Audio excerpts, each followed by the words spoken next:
வணக்கம் நண்பர்களே. இன்றைக்கி பார்த்தீங்கன்னா டேட்டு பார்த்தீங்கன்னா ஜனவரி 27 சாயந்தரம் மணி 6:15 6:18. நம்ம எங்கே இருக்கோம் பார்த்தீங்கன்னா திண்டுக்கல்லில் இருக்கோம். பார்த்தீங்கன்னா நான் நோட் பண்ணிட்டேன். இந்த ரைட் சைடு லெஃப்ட் சைடில் பார்த்தீங்கன்னா நடபாதை போட்டிருக்காங்க. உங்களுக்கு பார்த்து தெரியும், எனக்கு நடபாதை போட்டிருக்காங்க. ஆனால் ரைட் சைடில் போடலை. இந்த சைடு பாருங்கள், ஃபுல்லாமே பாருங்கள், ரைட் சைடில் நடபாதையே கிடையாது. எங்கேயுமே இல்லை. லெஃப்ட் சைடில் மட்டும்தான் பூரா நடபாதை போட்டிருக்காங்க.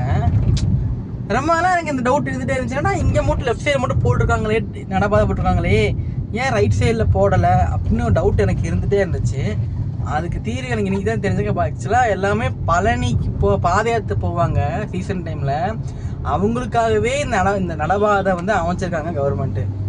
பார்த்துக்குங்க, எவ்வளோ ஒரு சூப்பரான அமைப்பு. பார்த்துங்க, மக்கள் வந்து ரோட்டில் நடந்து போகக்கூடாது, அவங்களுக்கு பாதுகாப்புக்காகவே நடபாதை போட்டிருக்காங்க. எனக்கு இத்தனை நாளாக நான் யோசிச்சிட்டே இந்த மாதிரி ஆக்சுவல் டேலாம் வரும்போது பார்ப்பேன், எதுக்கு நடப்பா லெஃப்ட் சைடில் மட்டும் போகிறேன், ரைட்டில் இல்லையே, நான் நடப்பா ரைட்டில் இல்லையே, லெஃப்ட் சைடில் மட்டும் இருக்குன்னு நினச்சிட்டு இருந்தேன். ஆனால் இன்றைக்கி தான் நான் பார்க்குறேன், கண்ணால் பார்க்கும்போது தெரியுது நடபாதையில் பழனி யாத்திரைக்கு எல்லா முருகசாமிகளும் போயிட்டுருக்காங்க. அதுக்காக தான் நடபாதை அமைச்சிருக்காங்க லெஃப்ட் சைடில் மட்டும்.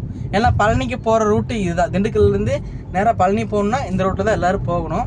அதுக்கு வந்து ரோட்டில் நடந்து போனால் சேஃப்டி கிடையாதுன்னு சொல்லி நடபாதை அமைச்சிருக்காங்க. எல்லோரும் இப்போ அதில் தான் நீங்கள் பார்த்தா தெரியும், எல்லோரும் பாருங்கள், அதில் தான் நடந்து போயிட்டுருக்காங்க. சூப்பரில். உங்களுக்கு இது மாதிரி எதாவது தெரிஞ்சிச்சுன்னா கமெண்ட் சொல்லுங்கள். நம்ம சேனலை ஃபாலோ பண்ணி வச்சுக்கோங்க.